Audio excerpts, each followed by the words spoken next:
ladies and gentlemen, and everybody who calls themselves anything else. I haven't transitioned just over yet, so they can't see your face, Soy, but hello! Welcome to the Har Har Podcast. That is a lovely face you have. Hi. Hi. I don't have the clever nicknames. I don't do the stuff Dev does. Ah, crap. I do, however, open stuff in the middle of the screen the whole time. It's okay. Yeah. So, Shit happens when you party naked, dude. Exactly. Shush. How are you doing? I am doing well. It's been a lot of work for me lately, but not like work, not like moving your house and organizing your life kind of work, but Yeah. still, all is fine though. I've been putting in work as well. Mm-hmm. Like the actual 9 to 5 job work, but I've also found some time to do these. What are those? These are 11 out of the 16 dungeons for the Zelda RP. Ooh. So, the last time I remember talking to you about that, you mentioned 8 dungeons. When did it become 16? When I decided I want to run it for a while. Okay. I figured out a cheeky way to basically double Okay. all the stuff. It's okay. I kind of did the same thing with my little campaign that I was making for a little while. Like, what I was going to do was a Magic the Gathering one, but with mine, there was going to be these monsters called... Oh, I don't want to spoil too much because we might eventually end up using it at some point. But Yeah. they're going to be these monsters that would reset everything at some point. So, I had a really interesting concept, I think. And I know you do well, at least I assume you do, because Dev teases me saying that he really likes anything you've told him. Well, the only thing I really expressed is that there's going to be a character reference to Ziggs, because I just like the idea of that. Yeah. And where it's going to be basically 3 people playing. Y'all are going to need some NPC help. So I figured someone who can help out in that way, maybe give hints if y'all are in trouble, because that's one of the main tropes in Zelda. You have this seemingly annoying buddy NPC that's like, hey, I've noticed you've been side questing for days. Mm-hmm. That over there looks very intense. That, We might want to go there. yes. Okay. Basically, it's a boxer humanoid that is going to be the Navi. Okay. I'm excited, actually. That sounds a lot of fun. Though, you did hear about my new work schedule, right? Yes, Yeah. we're gonna. I want to figure out a way to work around that. Okay. So I'm open if we can get it to where it's you, Dev, and Blue. That'll be great, because your all's character concepts lends itself well to the world, Okay. and you all would be a full party. Again, you all would have some NPC help along the way, but that's a Zelda game. Yeah, I get you. And I'm actually drawing a lot of inspiration from multiple games. Like, the main thing I really enjoy about it is it's taking a page out of Breath of the Wild, where once you're in the area, you can complete any, things in any order. Okay. So I'll just give it away. It's broken up between Hyrule and the Dark World from Link to the Past, or Lorule from... I see. Yeah. So you're going to end up in one of them first. Mm-hmm. And there'll be 8 dungeons there, and then there'll be 8 dungeons in the second one. And then the overall final dungeon to basically tie up loose ends and all that. Mm-hmm. Obviously, a lot of side questing, lots of world to explore. Like, I don't want to make it to where it's just like, okay, you finish this temple, time to go to the next one. No, there's going to be a lot of things in between, some characters to interact with, and just things to learn. But I have noted there's a lot of references to other games and all that. There's like, I've already figured out the Kakariko Village situation. Like, there has to be one of those because there's one in almost every single Zelda game that follows the main timeline. And there's also going to be characters like the story itself. I think is very unique. Okay. Like, I'm taking like little bits of lore and just like, okay, let's just yes, like This is my that's basically the goal. Like, there are the tropes are going to be there for your quintessential Zelda game. There's going to be Ganondorf. There's going to be that. But I also want to take some inspiration from the other games. Bring in enemies that we probably haven't seen in a long time. Like, I'm still mulling over the idea of bringing in Vati, who was the one of the weaker final bosses of a Zelda game, but they were the final boss in Minish Cap. Okay. But there's just a lot of stuff going into it, and I just know the moment I finish all 16 dungeon concepts getting drawn out and ready to go, I'll be ready to go, because there'll be several sessions of us just like getting into the story, learning, exploring, and I want, like, the main thing I want to provide is a game where there isn't a linear path. Oh yeah. Like, you all are more or less in control. I've been watching a lot of YouTube series on how to avoid railroading people, how to avoid that sort of stuff. So I don't have like a full story written. Like, I have like checkpoints, basically. Like, oh, this happens after you complete this temple, or stuff like that, or after you have certain items, or whatever. There's also going to give a massive shout out to this person. Let me find him real quick.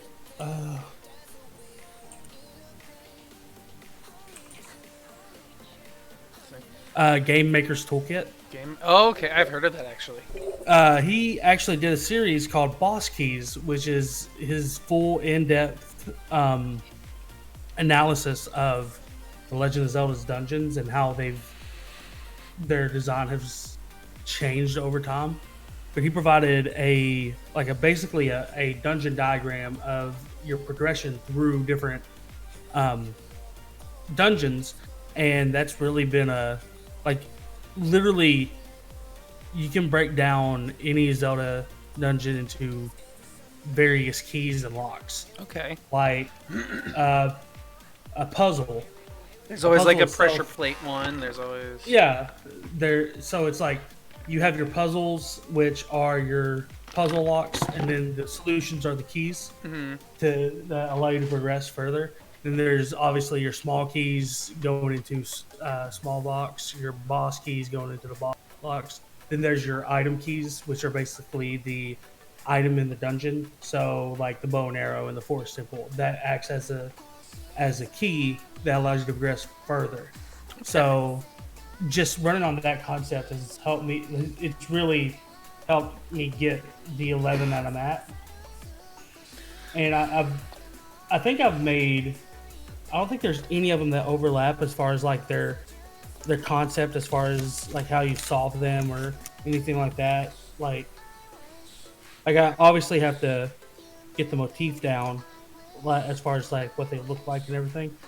And then I just we're gonna do a quick, you can't see these, but these are all notes on the plot and how the game runs. And so I have one request. Yes. is I would like there to at least be one really creepy moment with the what are they? Wither? No. Redeads? Yes. Way ahead of you. Good. Perfect. That's all I wanted. There's a Shadow Temple, buddy. I got you. Like, I'll be honest, all this sounds really, really cool, and I bet you I would be much more excited if I actually knew Zelda lore. That being said, I'm glad that I don't know Zelda lore, because if I get to play the character I want to play, it's going to work out great. Because I look forward to just playing this bumbling imbecile that is... Oh, God. Okay. Real talk. Okay. The Zelda system that we're using is actually the one I used in college. Really? Okay, I don't have 11. I may only have 9. Oh, God. Oh, no! Oh, no!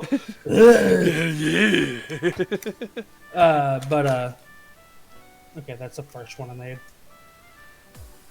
Like, once you all get into them, you're gonna realize, like, how, like, probably which order they were made in, because there's, like, 3 or 4 that were made before I got the information from Boss Keys, so they're fairly straightforward. There's several, like, all the tropes of a Zelda game are there. Go for it. We're gonna have to leave a temple at some point to find something somewhere else and then come back to that temple? Not necessarily. Okay.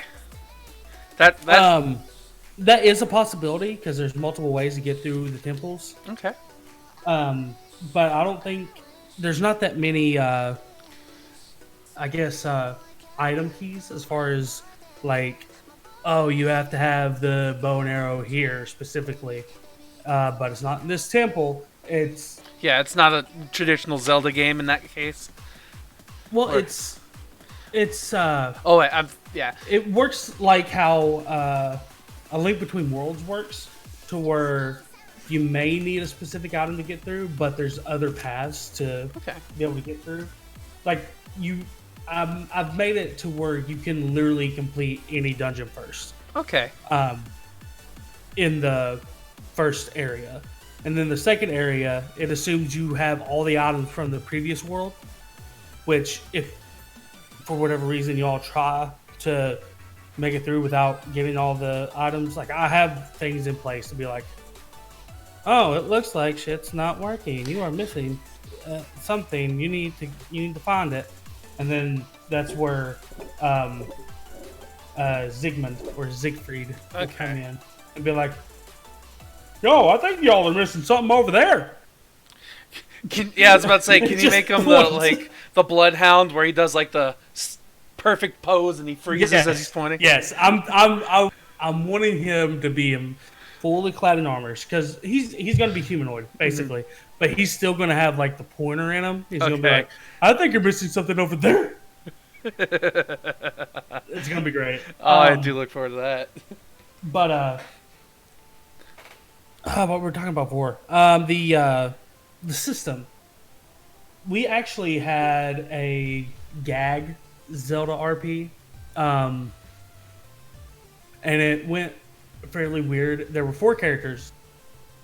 One was a Kokiri, who basically was our Link character, only he was a coward.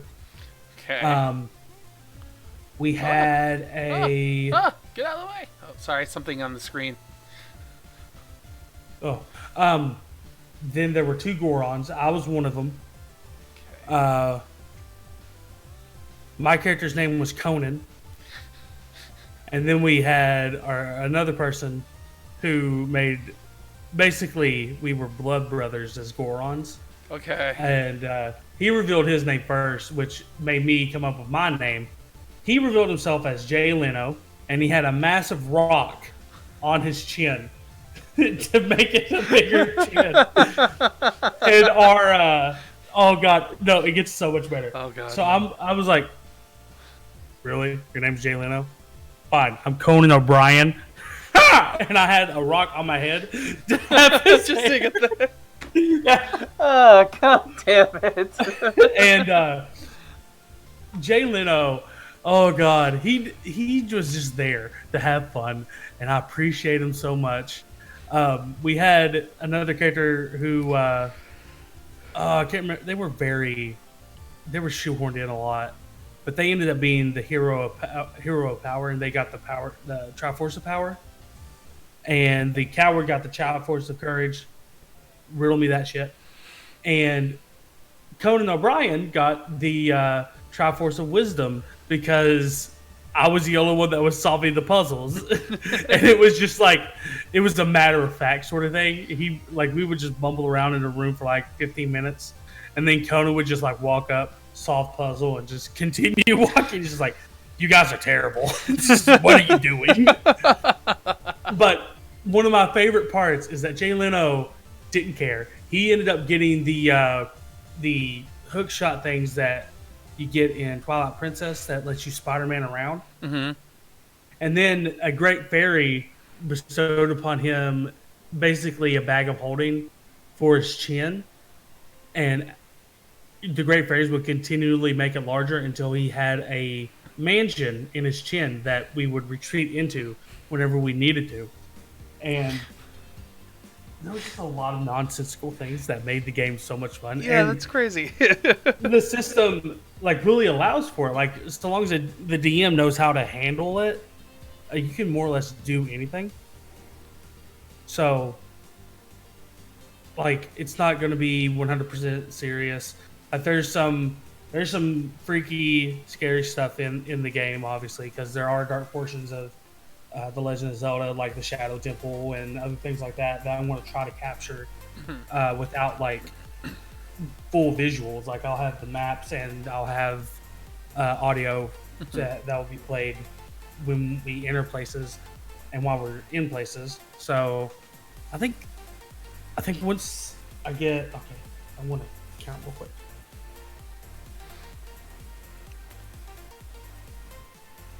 We have 6. I think one of these has 2 in them. So we'll say 7 right now. And I do believe most of these are for the first portion. So even if we don't... No, one of them is actually for the second one. Because there's going to be a massive twist at the end. Okay. That plays to the title of the whole RP. Okay. You do know what the whole name is, right? I think you've told me once before, but it was The Legend of Zelda: The Missing Link. The Missing Link. Okay, yeah. Okay, that sounds fun.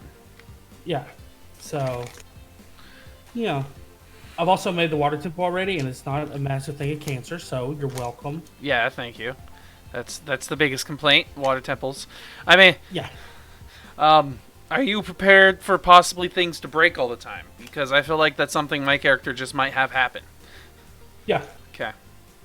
Like, I'm going to be a big old dumb person who can't do much of anything except for smash and take hits. So, if it's a puzzle, I might get angry and rage and break a wall. But some solutions to puzzles are just hitting it really hard. Mm-hmm. Like...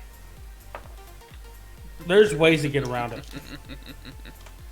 God damn it. I'm really bad at pressing buttons today. Oh. Man. Oh, God. I'm honestly just really excited. We've been talking about playing a D&D and having a D&D show on this channel since before we launched the channel. Since before Critically Casual started. And, I mean, it's taken a while. But, hey... These things take time, man. Mm-hmm. Like that's something I've learned. Like, I had a friend who, the first D&D game I played in.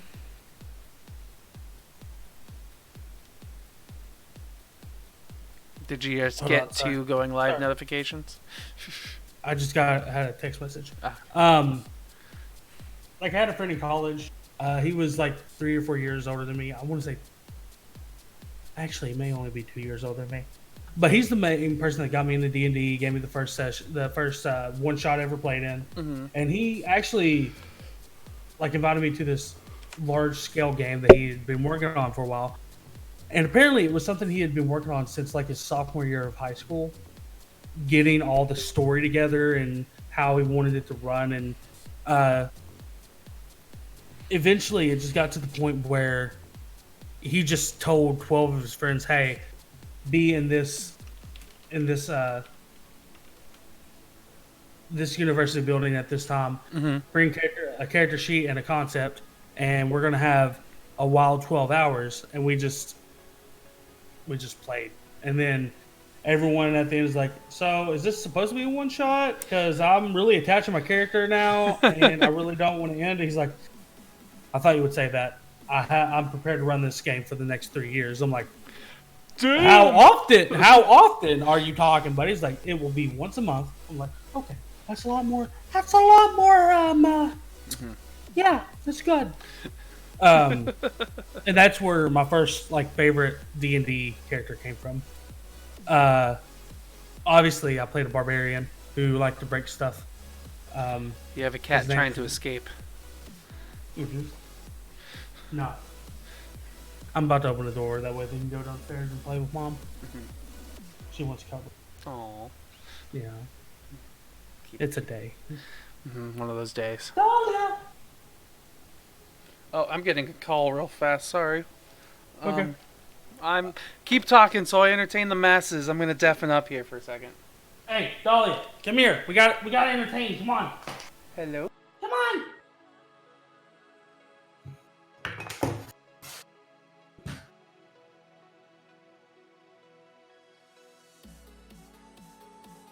I'll let you out right after. Promise.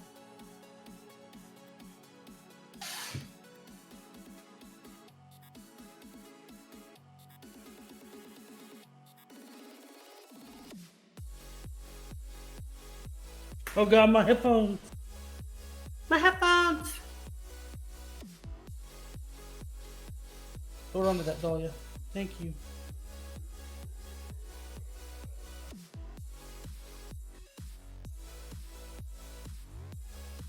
Okay. May or may not have sound. I don't know. Alright, I've returned. Okay, I do have sound. Steven, I don't know if you've met this one yet. I haven't met this one. Oh. Her name is Dahlia. She looks both tired and angry. No, she doesn't have an angry bone in her body. She just exists. Oh. I love cats. Oh, God. I love my cats. Like they're usually sweet. They have their own things going on. Mm-hmm. Aww. Can you give me a decent Simba?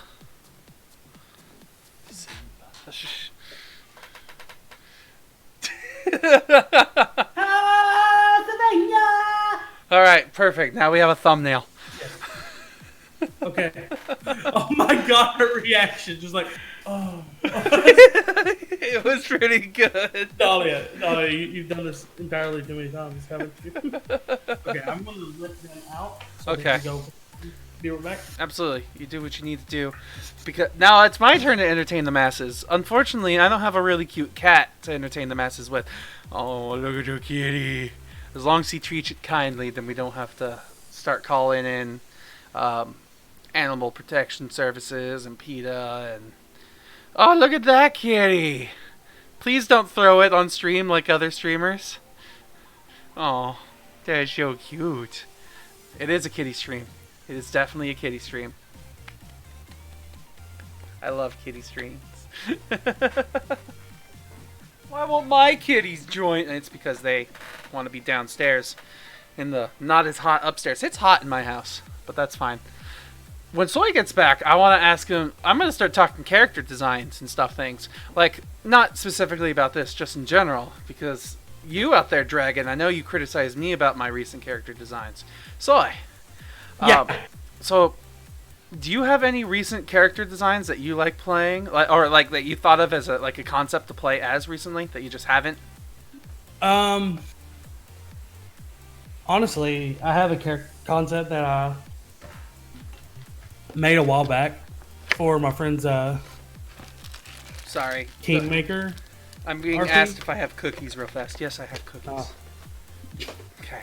My friend was running Pathfinder Kingmaker, which is a module, and I thought of the perfect character concept for someone who really should not play in the game. Mm-hmm. Like, I wanted to be the comedic relief. I didn't want to be the main character because I usually get shoehorned into that sort of stuff. And I know it's not really fun for everyone else whenever there's like one main character. So basically, the whole concept of Kingmaker is you are tasked with mapping out the Badlands of a kingdom that has been ravaged by war. It's been neglected for a bit.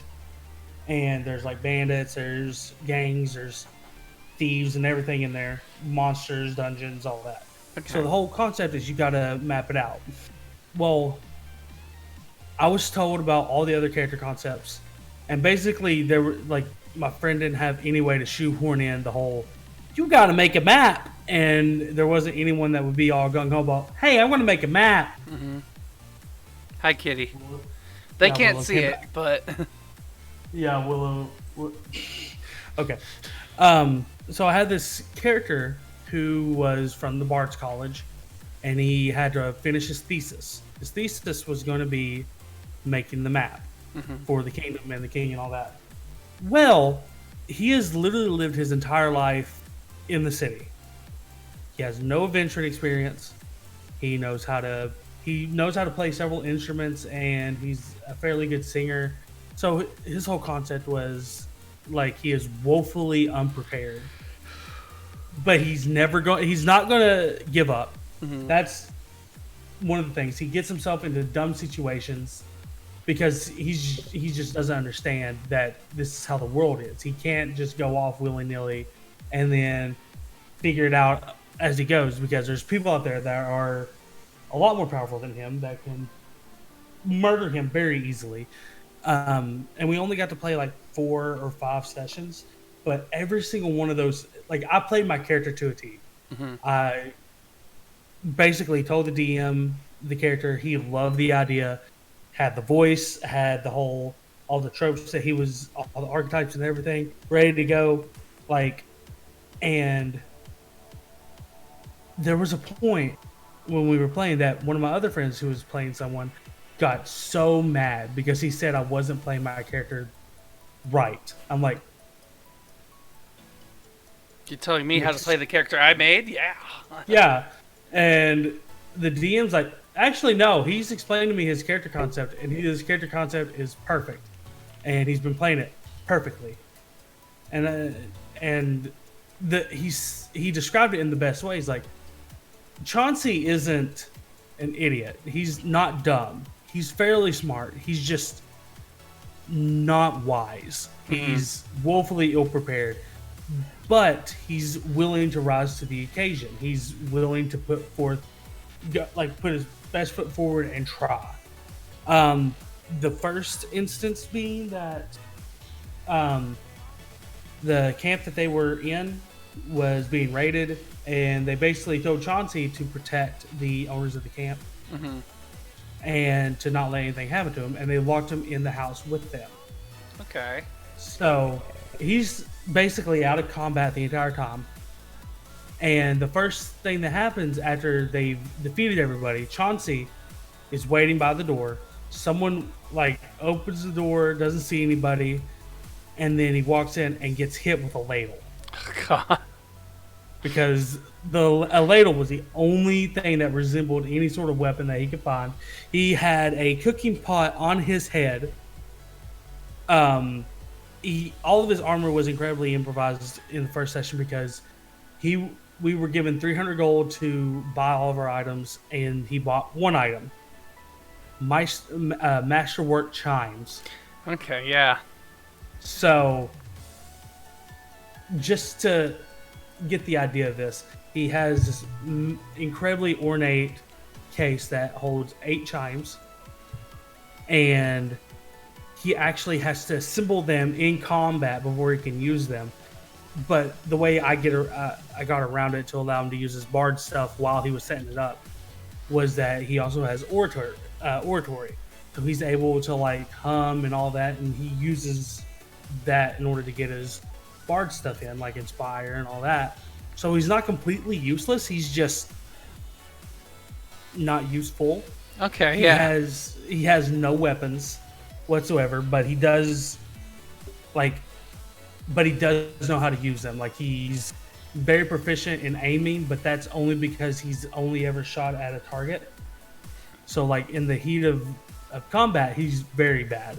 Like, he gets a -4, but whenever he has the ability to aim and all that and relax, he gets a +4. Okay. There's another downside to him. Like, he doesn't do incredibly good in the heat of the moment and all that. So I explain all that because the DM basically told our other friend who said I was playing my character incorrectly that every single chance that Chauncey had to run away, he stood his ground and he fought back. He did something to try to better the situation. Yes, has he done a lot of dumb stuff? Yeah. Did he do things that a veteran adventurer would do? Not a lot, but he's done a lot of things a veteran adventurer wouldn't do. But that's the thing; he's not a veteran adventurer. He's basically been in school for his entire character life. Best example: he is in the middle of the wilderness.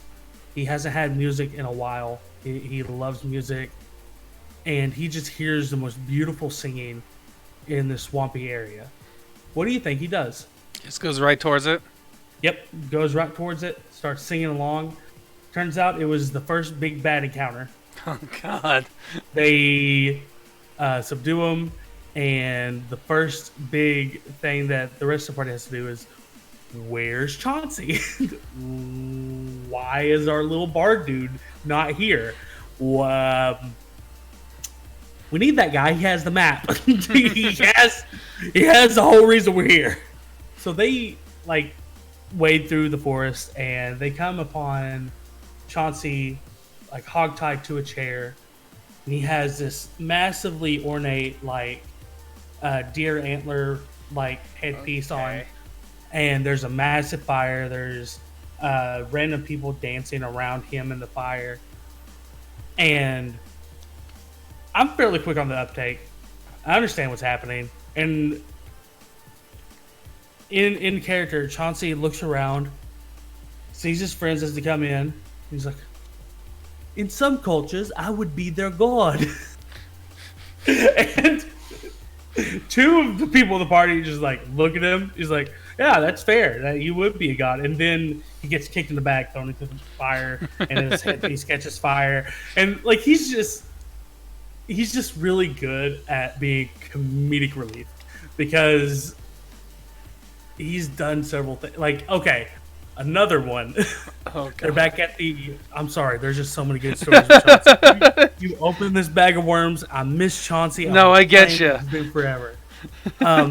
There's a holiday where it's basically it's a harvest holiday, so there's a lot of events happening, and there's a lot of people that are NPCs and all that. Well, one of the people that show up is this woman and this angry dude. The woman is described as the most beautiful thing they've ever seen. So my character, being a bard, is like, I'm gonna hit that. Hold my beer. I'll be right back. Hold my wine. Hold my water skin. I'm hitting that.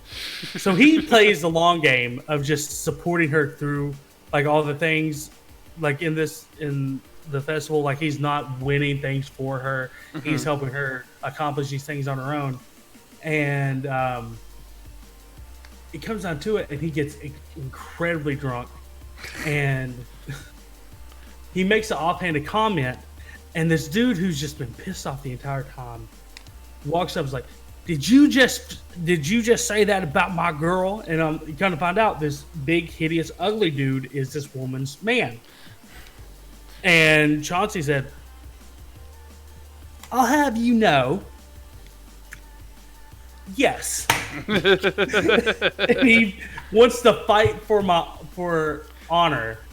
So my character doesn't have an ounce of real honor in his body.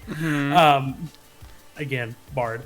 So he's able to convince him to do the whole apple on the head thing. Oh God, okay. You got to shoot it off. and Chauncey's able to use a couple of his bard spells in order to convince the dude that he should let Chauncey go first. And he just shoots him in the head. Yeah. He just shoots a square between the eyes. Like, all right. Like, everyone around is like, Chauncey, your shot was so off. It's like, no, it wasn't. You meant to kill that dude? Obviously, he was much bigger than me.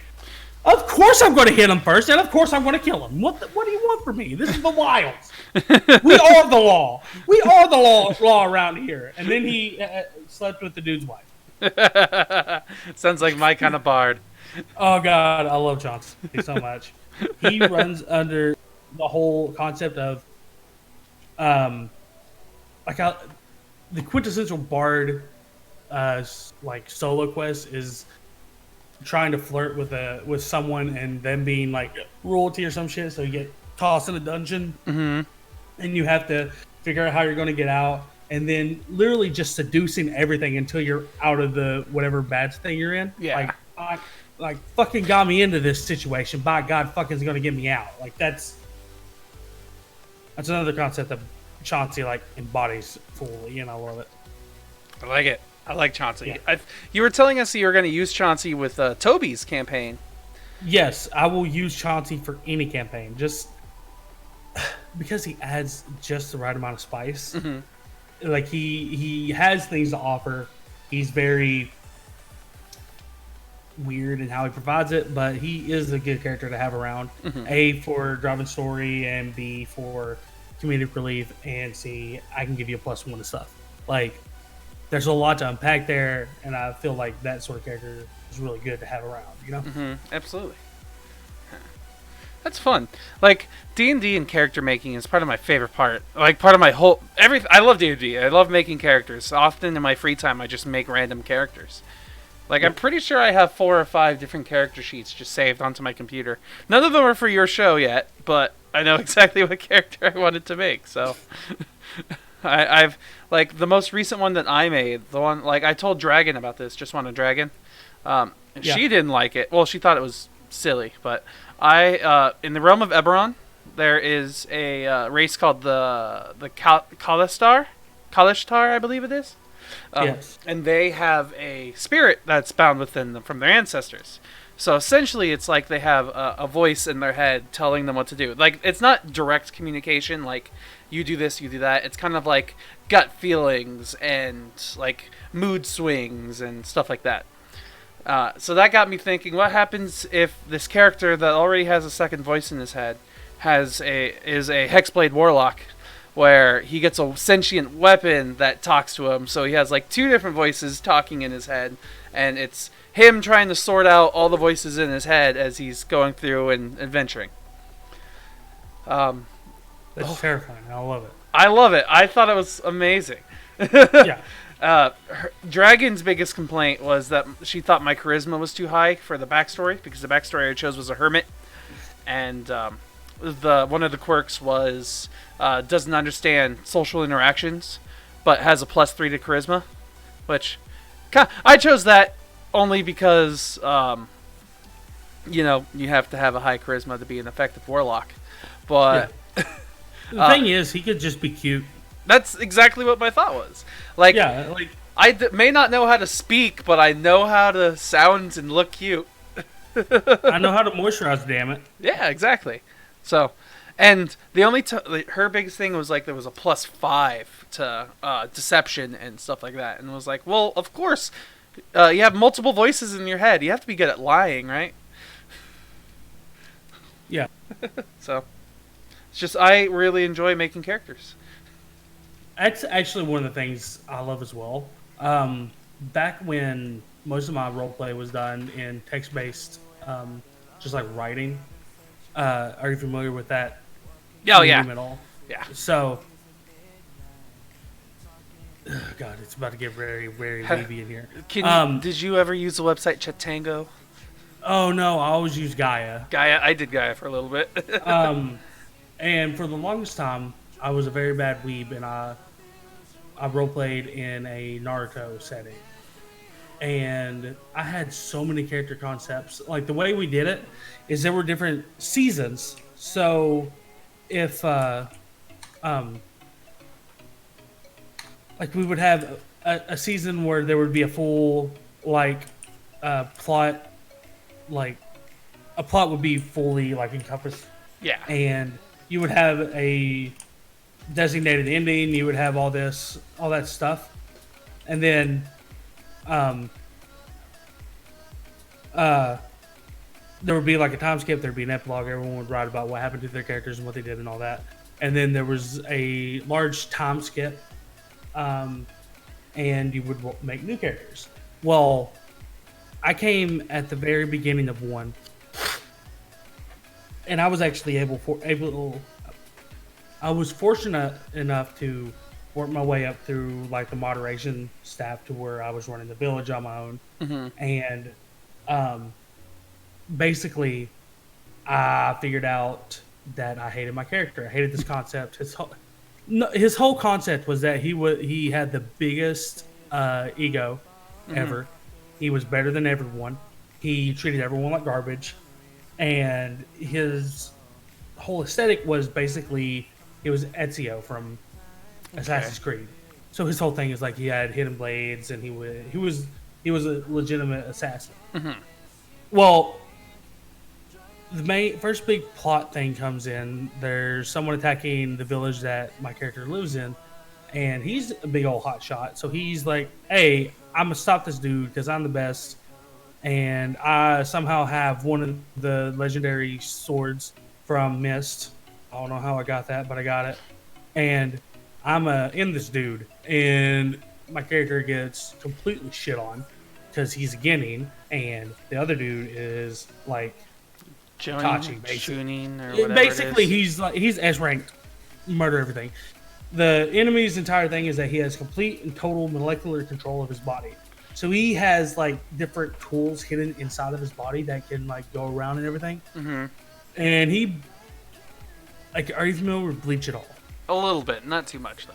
Are you familiar with Gin's Wakizashi? Basically, he holds it out and it extends. Okay.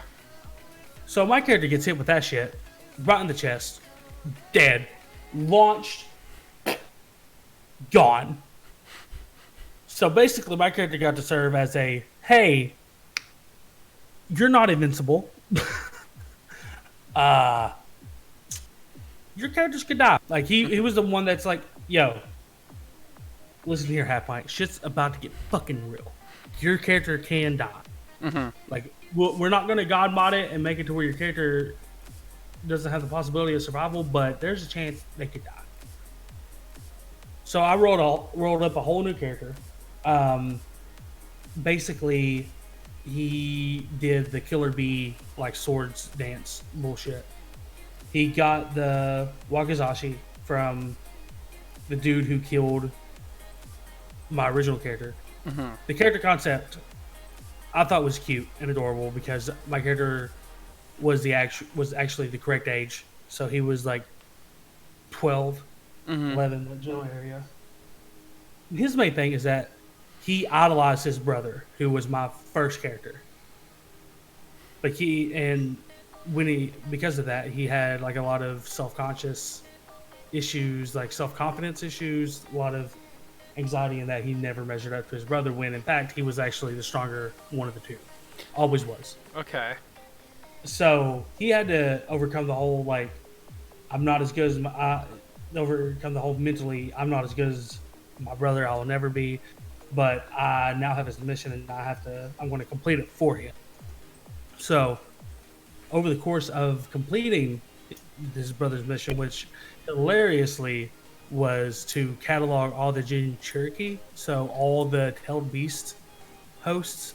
He was supposed to go around and write down all of them and just to keep a note of them. Well, my character finally does that. And he's like, you know what? I am better. I am better than him. My character won his tuning exams. He did everything great. It was awesome. And one of the concepts of it was that there were these people called the Immortal. I think Bree's yelling at me. Uh-oh. I hear giggling. Uh-oh. Do we Don't have to... laugh too hard, you'll fart! Do we need to quickly do a wacky news story so we can call an end to this? Is that what she's calling you? No, she's not calling me. She's just yelling at me. All right. She wants to be acknowledged. She has been acknowledged.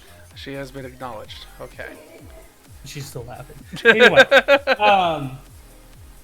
so the entire end of the whole campaign thing is, oh, she has a laser pointer. Okay.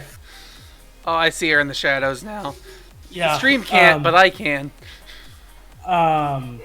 So, God damn it! Go away! You have the laser. Get the cats. Go! Woo! I got him out.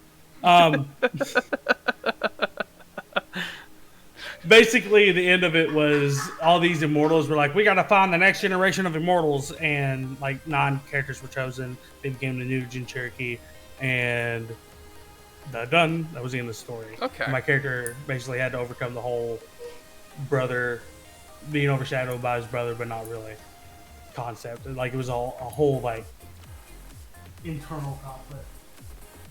Listen the fuck here, no.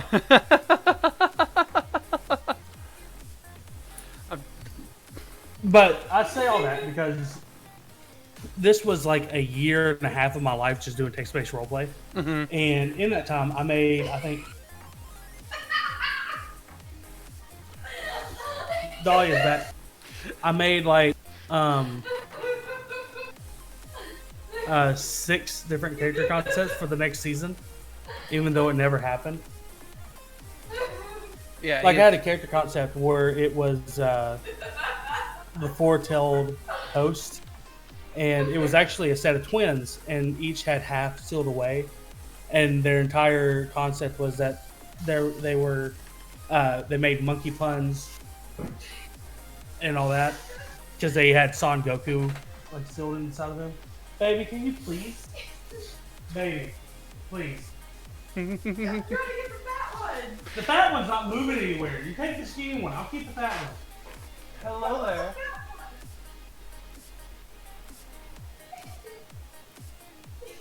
You need me? Okay, I need a few more minutes. I'm in the middle of a show. I'll be out in 1 moment. Hi, Toy. Now I have people asking me for help, so let's. Okay. I think we do need to quickly hop I've into the lost wacky out. news story and then end this. Since might as well do the one thing Dev is super proud of, right? The wacky news story. Yeah, wacky news. All right, Wacky hang on 1 second. I have a sound effect for this. You can't hear it, but the group will. I will hear it. Wacky news story. I made it a long time ago, and Dev hasn't used it.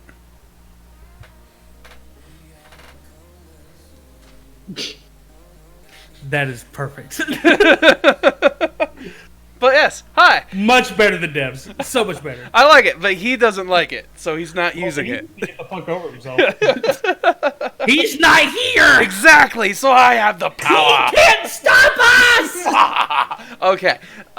So yeah, hundreds of land crabs appear in Florida neighborhood. And I don't know how much the stream can see anymore because I Well, they are can't creepy. They're see the crawly, OBS. and if you have an unfortunate encounter But- with your car, they're crunchy. They can see They're the land headline crabs, and the they're video. making Just themselves like visible It's these great. days. WPTV News Channel 5's John Shaman is in Stewart, where a recent swarm was spotted. Look at all these crabs. There were all the crabs. It was like Look at a all those plague, crabs. stampede of crabs. It's an being ready to leave invasion my of neighborhood. crabs. Abriel Arnell had some unexpected company on her walk in Stewart Monday night. Land crabs. I opened my front door today, and there were them about go. 10 or so right at my door. Arnell said I she's just love how never they seen just them in this skitter number away. before. Not like this. I heard rumor of them, but really. Fuck! yesterday, Human! this Run! made Run! all those rumors come true. The spawning season for the land crab actually started at the end of June. Mob. This time of year, though, they Well, you wanna usually go? are migrating What? in huge numbers out to the water areas. Mark Perry with the Florida Oceanographic Society says the crabs burrow into the ground and they usually come out to feed at night. Heavy rains can force them out of their homes. They're actually pretty harmless, but they do look ominous. Where the crabs can be harmful, your tires. Oh, Over at Golden yeah. Gate Tire and Service, it won't be long before... I'll pause it there. I don't want to hear about how a bunch of crabs get run over. That's not cute. I guess I messed up. There is death in this one. It's okay. Death happens sometimes. Full of death. She's it. Get out of here! Get out of there! Yeah, that, like, don't get me wrong, that's funny. An invasion of crabs. Good thing this isn't Fallout, or else we'd all be dead. Yeah. Or Skyrim. Or Skyrim, yes. Speaking of which, quick tangent before I actually do need to go so I can help my family. Did you see Chasing's post about the like radioactive vodka that's not radioactive? Yeah, that's how you become a ghoul. Yeah, that's how you die. Yeah. Like, I'm an alcoholic and I won't even drink that. That should tell you something. That tells me something. That's for sure. Yeah. So, all right. I haven't got much else to say. Do you have anything else to say? I think for a two-person podcast, we've ticked all the boxes. I think so. We bumbled around for a good while, talked about D&D. We didn't make fun of advertise Dev. things. Yeah, wouldn't be a Har Har podcast without doing that. Yeah, so. But we've kind of given a bit of a hint as to some of the content we're going to be making for the channel, so that's always good. Yeah, absolutely. So it's all looking good. So unless there's anything else, I think we're all set here. No, I think we're good. All right, cool. So yeah, do the like, follow, subscribe, Twitter, Twitch, all the stuff. Do you have anything you want to plug here, Soy? Hardcore Game Night. Like, that's the new thing that we're doing, and I believe Jay was the first winner. Yep. Or Torn. Jay was the first winner, and I believe you won last night? I did. I won both the games we played. I'm going to have to make an appearance at some point because I really want to win. I like winning. Yeah, winning feels good. Especially when it's all like Jay's fault and a little bit of the computers. Yeah. All right. With that being said and done, I think we're out here. We're done here today. So thank you everybody for joining us on this super amazing All the Yucks Har Har podcast. And yeah, we'll see you guys next week. See ya. Bye.